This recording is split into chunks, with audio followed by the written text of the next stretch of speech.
Before we jump into this week's episode, I'd like to tell you about something special happening on February 28th. As some of you know, I work closely with my Italian family, who own and operate Borgo La Pietraia, a resort and restaurant on the Cilento coast. It's just south of the Amalfi Coast, in an area known as Cilento.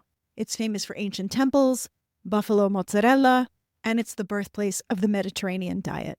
So while the Borgo is still closed for the winter, Chef Mario Stellato is bringing the cuisine of the Cilento to New York City for a special dinner at the James Beard Foundation's platform at Pier 57. It's a big deal. Cilento is off of the radar of mass tourism, thank God, because the neighboring Amalfi Coast is being overwhelmed by cruise ships and traffic jams. But for those in the know, Cilento is a paradise of quiet beaches and fishing villages with some deep food traditions in the small mountain villages. This dinner with the James Beard Foundation is for people who are deeply interested in food. The menu for the evening is a 5-course jaunt from the mountains to the coast. Chef Stellato is putting his refined take on humble ingredients and will also have wine from Cilento. The event is ticketed and there are 60 guests in total. We have about 15 tickets still left, and I would love for you to join us. I'll be there to host, and many of our past guests have already signed up, so it's going to be a really fun reunion. If you visited us at Borgo before, you also will get to see Arianna, Raffaella, and Angela. I'll include a link to purchase tickets in the show notes.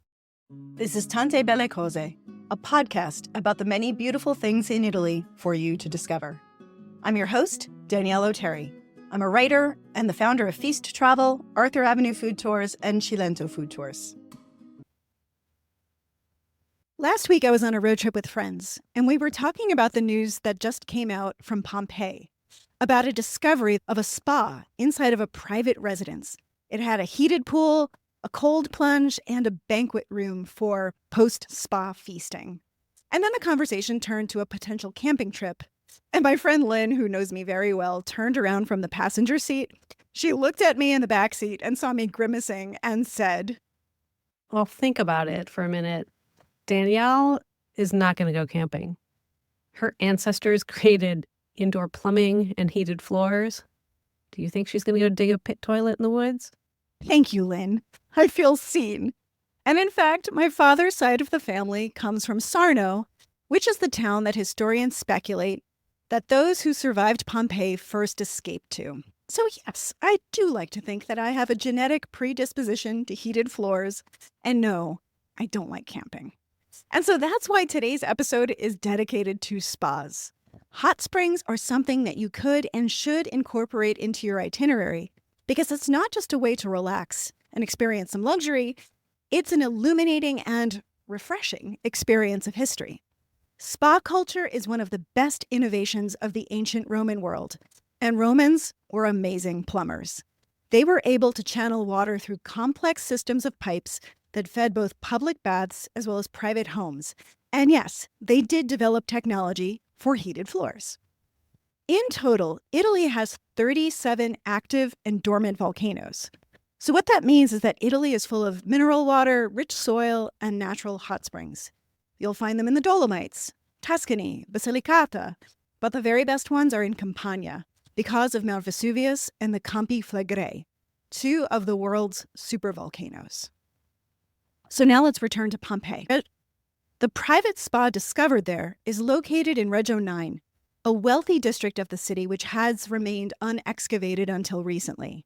In the 1980s, the international community of archaeologists decided to halt new excavations at Pompeii because there was already so much material to study and to preserve to really just keep safe. But in 2015, a new era was initiated in Pompeii for several reasons, but high among them were tombaroli, tomb raiders, or thieves who were tunneling into the archaeological site from outside the periphery and selling treasures on the international black market for antiquities. The Great Pompeii Project was begun, and it continues today. If you're planning a trip there, you should know that this is the most exciting period in Pompeii since its rediscovery in the 1700s. Also, the investment of a private guide is absolutely worth it, because the new excavations are made available to the public on a rotating basis, and the licensed guides who work regularly at the park are made aware daily of what will be on view, and then they can take you there. The house where the spa was found has been under excavation for several years. We know now also that the pyroclastic flow from the volcano rolled right down the street in front of the house. 4 bodies were found inside, and last year, photos from the banquet room were revealed to the public. They depict scenes from the Trojan War, including Helen of Troy meeting Paris. Now the spa has been excavated, and it's being shown to the public, and it is stunning. It has a tepidarium, where bathers would begin their journey with a warm and relaxing bath. Then it has a caldarium, which is like a heated sauna. And then finally, the frigidarium for a cold plunge. Clean and invigorated, guests would then move into the frescoed banquet room for feasting. There's enough space in the cold pool for at least 30 people. So even though this was a private residence, the spa was designed for hosting guests. The home was likely owned by a politician or a Pompeii VIP who would have been regularly hosting guests. Wealthy and powerful Romans flocked to the Vesuvius coast every summer. They went there to play, scheme, have fun, be bad, and form alliances. Scientists who have studied the diets of Pompeii's citizens by analyzing their bones, as well as the sewer systems, they know that there was little difference in the food that the wealthy versus the poor citizens consumed.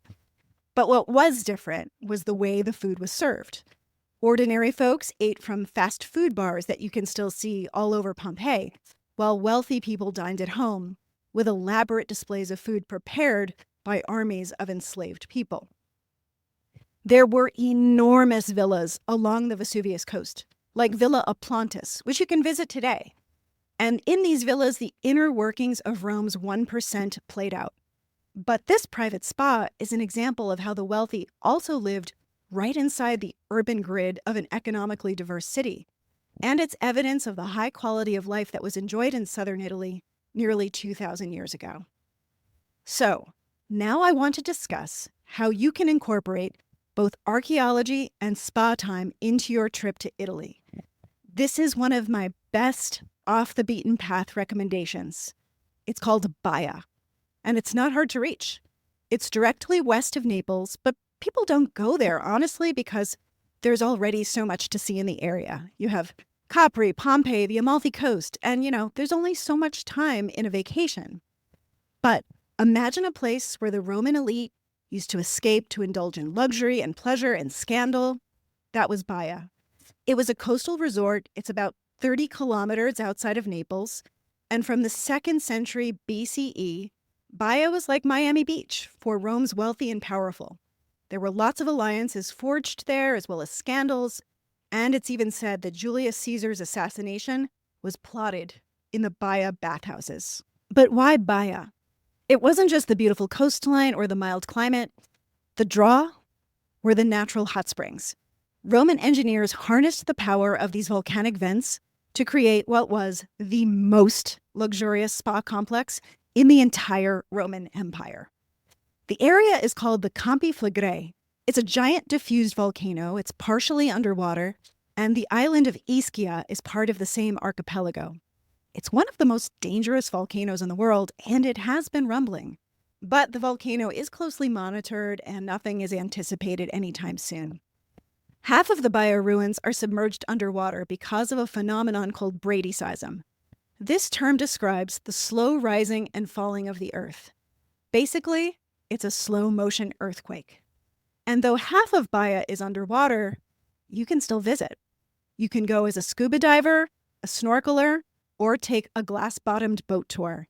And what you'll see are mosaic floors, sculptures, and roads, and nearby there's also a castle, and many of the treasures that were once underwater are on display there.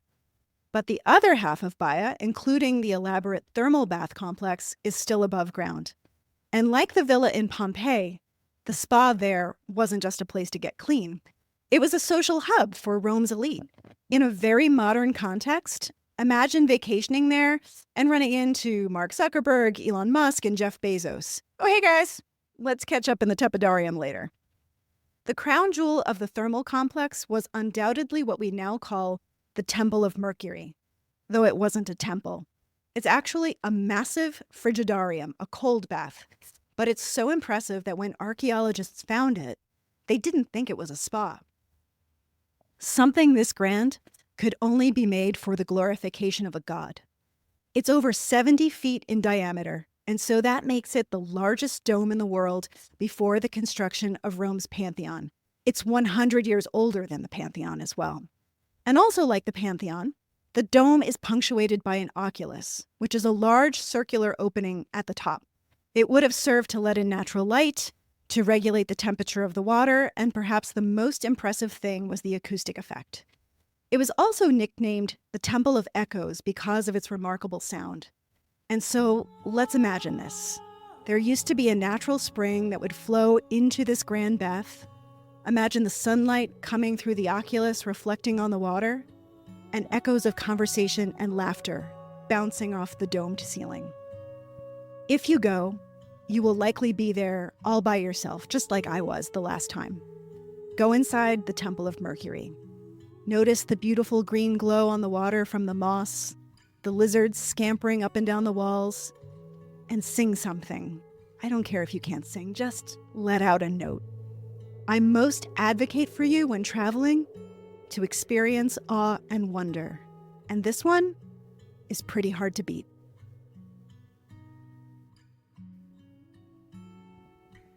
Now, I recommend doing all of this in the morning and then hopping in a taxi.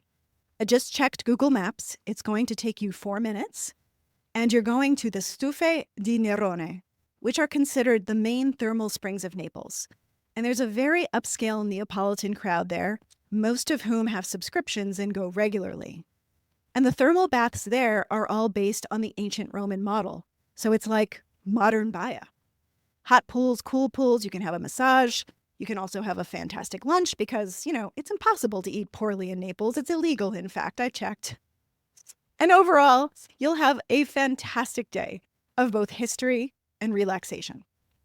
So before I take you to Ischia, let's take the train back up to Rome. It's only 1 hour on the fast train, because I want to discuss the Baths of Caracalla. Among all of the remnants of ancient Rome, 2 things were too big to have been destroyed. One, the Colosseum, of course, and the other was the Baths of Caracalla. The structure is still so sturdy that they can have concerts with amplification there every summer. So if you're in Rome during the summer, which I actually don't recommend, make the best of it with a concert. Now, if you saw Gladiator 2, you met Caracalla. I liked the movie, though the representation of Caracalla was not accurate. Still, whatever, it's fun. See it anyway. The public baths were where you could find people from all walks of life. Senators, merchants, soldiers, and even enslaved people. And they would all come together and their social distinctions would be blurred as they took off their clothes and all enjoyed the Roman public bath. It was really the melting pot of that society. And again, this was not just a place to get clean. Romans flocked to the baths daily, not just for hygiene, but to relax and socialize. So you would start first in the changing room, and they had lockers for you to leave your clothes with an attendant. And then you might head to the gym for some exercise, get warmed up. And then you'd progress through a series of rooms in the spa. So like Pompeii, you'd start in the tepidarium where you'd have a warm bath. You could chat with your friends. Then the caldarium with a hot sauna-like room that has a steaming pool. And then finally the frigidarium where you could take an invigorating plunge into cold water. The Baths of Caracalla also had libraries and lecture halls where you might hear a philosopher speak. Baths were a key component of Roman culture, and when a new territory was conquered, bath complexes were among the very first things to be built because they were a symbol of Romanitas, Roman culture. In the 4th century CE, there were 952 baths in the city of Rome alone. The Baths of Caracalla covered 62 acres and could accommodate up to 1,600 bathers at once. Construction began in 206 CE under the Emperor Septimius Severus, and they were completed by his son Caracalla in 216. Today, what you'll see are towering walls of red brick, and they were once covered in gleaming white stucco about 44 meters high. Now, inside the visitors would find not just baths, but a complete leisure center. There were even shops and gardens and restaurants. like the Stufe di Nerone, but far bigger and more elaborate. And the baths weren't just architecturally impressive, they were technological marvels. There was an ingenious system for heated floors and walls. Below the stone floor, they stoked fires, and the baths burned through an astonishing 10 tons of wood each day. That is a lot. And water was supplied by a dedicated aqueduct, which filled 18 massive cisterns. From there, an intricate system of lead pipes distributed water throughout the complex. Of course, lead, we know, is very unhealthy, but there was probably a buildup of calcium and other minerals which coated the interior of the pipes. The baths also were a showcase for Roman art and culture. The walls and the floors were adorned with intricate mosaics and frescoes, niches had sculptures, and two of the most famous sculptures in art history were discovered there, now called the Farnese Bull and the Farnese Hercules.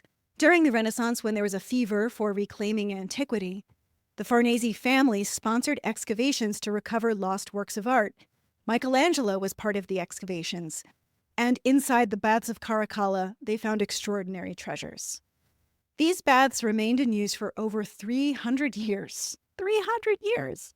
And this was until barbarian invasions in the 6th century that cut off the water supply.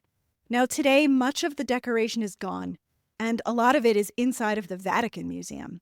But the ruins are still marvelous to see, especially if you're going to visit the Vatican Museum, then you can really understand the complete context.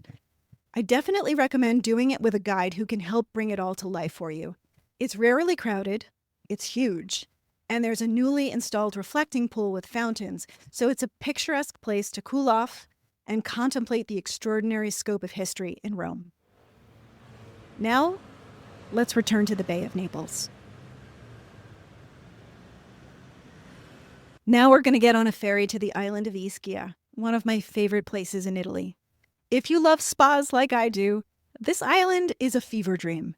It's covered in hot springs. Even many of the small, inexpensive hotels have their own thermal springs. It's most popular with German tourists who love Ischia for its hot springs, really the main attraction. And you can spend the day at one of the two most popular thermal parks, either Poseidon or Negombo, and both look like modern-day iterations of Baia. There is truly nothing like this experience anywhere in the US, and I can't recommend it highly enough. Ischia's hot springs are even part of its most ancient mythology. This is the story. The monster Typheo, also known as Typhon, was furious with Zeus for imprisoning the Titans and sought to destroy the father of gods and men. Typheo was a terrifying figure with flames erupting from his mouth and 100 dragon heads under his arms. In an epic battle, he nearly triumphed over Zeus by cutting the sinews of his hands and feet and disarming him of his mighty thunderbolts. However, with the help of his son Hermes, the sinews were restored.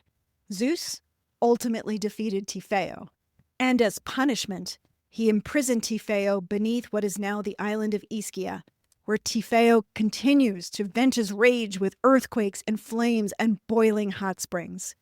And the remnants of Typheo's presence can still be seen today in local towns that are named after parts of his body, such as Panza, meaning stomach. Ischia was the very first place the Greeks colonized in southern Italy. The most important artifact from that time is called Nestor's cup. It's a cup made of clay, and it was discovered during the excavation of a tomb on the island in 1954. Ischia has been intermittently occupied throughout history, but not consistently because of earthquakes. And this period of the 1950s is when Ischia began to be a tourist destination. Angelo Rizzoli of the Rizzoli Publishing House purchased a home there, and he was the one who first began developing hotels. The cup is inscribed with the Euboean alphabet, the language of those first settlers, and is one of the most important archaeological finds. The inscription on the cup reads, "This is Nestor's cup, from which it is pleasant to drink, but the one who drinks from this cup will suddenly fall in love with Aphrodite and her beautiful crown." And you can see the Nestor's cup inside the Archaeological Museum, which was originally Rizzoli's house. Now, I want to take you to one of the most special places in Ischia. It's called Nitrodi, and it's the oldest spa in the world. It's in the mountains, and you can get there by bus or taxi, though you really can only get so close. You'll need to hike across a steep trail to arrive, and many people use walking sticks to navigate the terrain. The Greeks first discovered the springs at Nitrodi and dedicated them to Apollo and the nymphs. Then the Romans continued this tradition, and they would bring votive gifts in gratitude for the miraculous cures that they experienced.